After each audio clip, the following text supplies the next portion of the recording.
free pagar kanopi. Nah, iki halaman depannya. Nah, saya langsung lanjut mlebu mrene.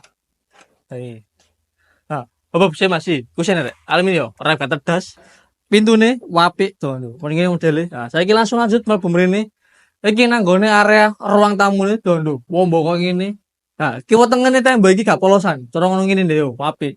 Dukure dhuwur. Lho. Nah, kene iki ana jendela sisan ready, iso dibuka tutup. Cara ngono ben oksigene mlebu metu ben lancar. Nah, lah kene iki ana kamar tidure, ana loro nang isor kene iki yo. Nah, iki cara ngono dikunci lawange. Ya, nang kene iso ana barang yo, kalau mlebu mrene. Ya. Saiki langsung lanjut ae memburi mrene. Saya menuju arah dapur. Nang kene iki ana drop ceiling-e, cara ngono apik lho. Iki ana minibare, iki engko dipasangi lampu, cara ngono ben nambah kesane estetik yo. Lah, nang kene iki dapure lho. Iki wis oleh free kitchen set, cara ngono wis free kabeh iki. Ning sor ndukur, cara wis kari gawe tok yo. Lah iki kompor nggih tanem. Iki wis level ready karo ngunter tok. Tenang ae nek masak gak ngara mambu. Soale iki iso dibuka tutup. Nah, iki kok ngene. Nah, settingan kok ngene yo. Nah, saiki langsung